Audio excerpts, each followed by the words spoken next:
नमस्कार मित्रांनो, माझ्या आजच्या व्हिडिओमध्ये आपलं स्वागत आहे। आज आपण चर्चा करणार आहोत भारताचे पंतप्रधान, एक जबरदस्त नेतृत्व आणि व्यक्तिमत्व पंतप्रधान नरेंद्र मोदी यांच्याविषयी। राजकीय पातळीवर चर्चा न करता त्यांच्या व्यक्तिमत्वाविषयी आज आपण चर्चा करूयात। दोस्तांनो, एका साध्या घरामध्ये जन्मून एका साध्या परिस्थितीमध्ये जीवन जगून सलग भारताचा तिसऱ्यांदा पंतप्रधान झालेलं हे व्यक्तिमत्व आहे। पंतप्रधान मोदी विषयी अनेक टीका केल्या जातात, अनेक खालच्या पातळीच्या देखील त्यांच्यावर टीका केल्या जातात, तर त्या टीकांना न जोमानता ते आता सलग तिसऱ्यांदा भारताचे पंतप्रधान आहेत। वयाची जवळजवळ 70 त्यांनी ओलांडलेली आहे आणि या वयात देखील त्यांचा जो जज्बा आहे तो उल्लेखनीय आहे। मित्रांनो, 2014 पासून भारतामध्ये गेल्या 10 वर्षामध्ये जे काही निर्णय झाले त्या निर्णयाचे पडसाद आता आपल्याला बघायला मिळत आहेत। एखादा निर्णय चुकीचा देखील असेल, परंतु निर्णय घेण्यासाठी जे धाडस लागतं किंवा निर्णय घेण्यासाठी जी काही क्षमता लागते ती क्षमता त्यांनी दर्शवली आहे। दोस्तांनो, जीएसटीचा मुद्दा असतील, नोटबंदी असतील, किंवा कोरोनाच्या काळामधली परिस्थिती असेल, किंवा राम मंदिर किंवा 370चा मुद्दा असेल, किंवा बांगलादेश जमीन हस्तांतरणाचा मुद्दा असतील, हे खितपत पडलेले मुद्दे गेल्या 60 वर्षापासून या मुद्द्यावरती फक्त आणि फक्त राजकारण होत होतं। प्रत्येक पंचवार्षिक निवडणुकीमध्ये या मुद्द्यावरती घोषणाबाजी व्हायची आणि त्या मुद्द्यावर मतं मिळवायची, हाच अजेंडा होता। कुठल्याच पक्षाला आपण विरोध न दर्शवता यामध्ये मोदीजी हे कणखर कसे आहेत किंवा त्यांनी त्यांचं योगदान आपल्या भारताच्या विकासामध्ये कसं दिलं आहे याबद्दल चर्चा करूयात। निर्णय घेण्यासाठी जी क्षमता लागते ती क्षमता त्यांच्याकडे आहे।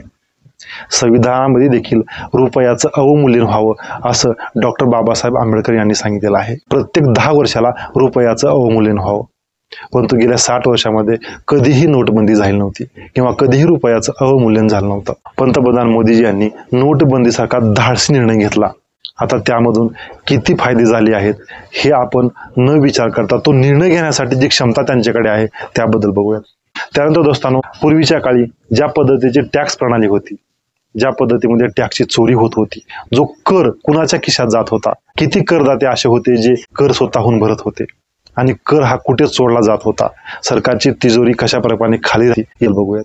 परंतु सर्व एकत्रित करून जो वस्तू आणि सेवा कर म्हणजे GST, sales and goods tax, जो पंतप्रधान मोदीजी यांनी आणला त्याबद्दल आपण थोडी चर्चा करूयात। जीएसटीमुळे सर्व कर प्रणाली अतिशय सुव्यवस्थित झालेली आहे। अतिशय सामान्य माणसाला देखील जीएसटी करत आहे।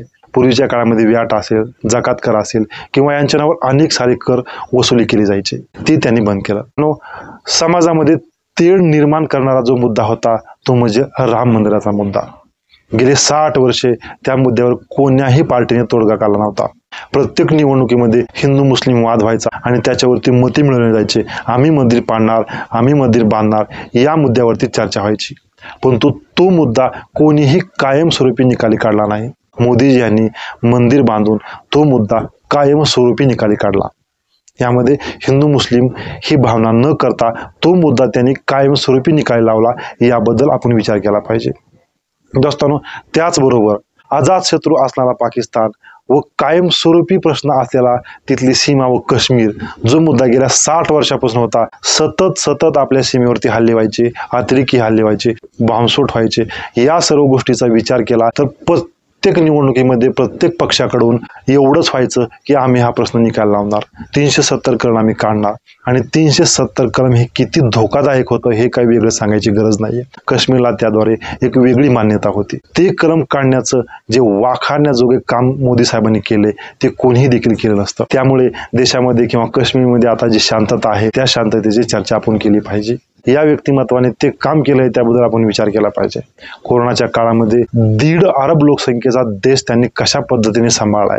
6 महिने लॉकडाऊन असताना सर्वांना घरात बसून त्यांनी गरजेच्या वस्तू कशा पुरवल्या आहेत याबद्दल आपण विचार केला पाहिजे। आपला देश सांभाळत त्यांनी इतर राष्ट्राला देखील औषधं पुरवलेत, याबद्दल आपण विचार केला पाहिजे। तर बरेच वेळेस विचार केला जातो की इन्फ्रास्ट्रक्चर, परंतु भारताचं सध्याचं जे इन्फ्रास्ट्रक्चर आहे ते किती वेगाने आणि किती चांगल्या पद्धतीने डेव्हलप होत आहे हे आपण पाहू शकतो। रस्ते असतील, एम्स मध्ये वाढ झालेली आहे, IIT मध्ये देखील वाढ झालेली आहे। अतिशय महत्त्वाचा विचार केला तर जगातल्या 10व्या नंबरची अर्थव्यवस्था ही आता 5व्या नंबर येऊन थांबलेली आहे आणि ही काम मागच्या 10 वर्षामध्ये झालेली आहे। दोस्तांनो, आणखीन येणाऱ्या काळामध्ये युनिफॉर्म सिव्हिल कोड असेल, तुम्ही मोदींचे विचार बघा। सध्या त्याने जो विचार मांडला आहे 1 नेशन 1 इलेक्शन, ही किती क्रांतिकारी योजना आहे किंवा हे किती क्रांतिकारी निर्णय आहे, असा कोणीच विचार केला नाही। निवडणुका घेत असताना भारत हा 1.5 अरब लोकसंख्येचा देश आहे. भारतामध्ये 28 राज्ये आणि 8 युनियन टेरिटरीज आहेत. तर दोस्तांनो, असं एकही वर्ष स्वातंत्र्यापासून गेलं नाही की ज्या वर्षामध्ये निवडणुका नाही झाल्या. प्रत्येक 5 वर्षामध्ये लोकसभेचा आणि राज्य विधानसभेच्या निवडणुका होत असतात. या निवडणुकामध्ये भरमसाठ खर्च होत असतो. खर्च होत असतानाच सर्व शासकीय यंत्रणा त्या निवडणुकामध्ये कामाला लागते. निवडणुकाचं प्रलोभन देऊन निवडणुका होऊ घातले जातात. निवडणुकामध्ये वेळ, पैसा ह्या सर्व गोष्टीचा अतिशय विनाश होत असतो. आणि हे निवडणूक प्रणाली ही वन नेशन वन इलेक्शन म्हणजे लोकसभेच्या आणि विधानसभेच्या त्याचबरोबर स्थानीय स्वराज्य संस्थाच्या निवडणुका एक सोबत होतात. ही हा जो क्रांतिकारी विचार आणि हा जो क्रांतिकारी निर्णय घेण्याची त्यांची संकल्पना आहे, हे कुणाच देखील नाही. त्यानंतर दोस्तांनो, आपल्या देशाला लागलेली कीड म्हणजे जातीवाद होय. आपल्या देशाला लागलेली कीड म्हणजे जातीवर दिलेले आरक्षण होय. दोस्तांनो, युनिफॉर्म सिव्हिल कोड ही एक अशी प्रणाली आहे ज्यामध्ये ह्या सर्व गोष्टीचा ऱ्हास होईल. सर्वांसाठी एकच कायदा असला पाहिजे, सर्वांसाठी एकच व्यवस्था असली पाहिजे, असे आपल्याला का वाटत नाही?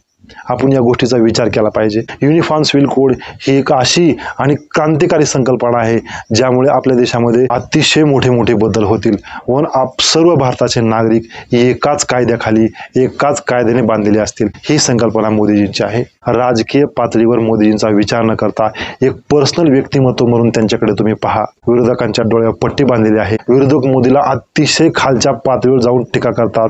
ते फोटो जीवी आहेत, ते फेकू आहेत. प्रत्येक कुठल्याही विषयावर त्यांच्यावर टीका केली जाते. परंतु त्यांनी केलेल्या कामाचे एक वेळेस तुम्ही विपणन करा, त्याची विभागणी करा किंवा ते काम त्यांचे पहा. गेल्या 10 वर्षामध्ये आपल्या राष्ट्रामध्ये असणारी शांतता पहा. गेल्या 10 वर्षामध्ये एक हल्ला सोडला तर कुठलाही मोठा बॉम्बस्फोट झालेला नाहीये. आपले राष्ट्र सुरक्षित, शांत ठेवण्यासाठी मोदी साहेबांनी जे काम केलं आहे त्याबद्दल आपण त्यांना सलाम केलाच पाहिजे. मित्रांनो, या व्हिडिओमध्ये एवढंच बोलून त्यांच्या पुढच्या आयुष्यासाठी शुभेच्छा आणि त्यांचे पुढचे आयुष्य हे आरोग्यमय जावं एवढंच आपण त्यांच्याविषयी सांगू शकतो.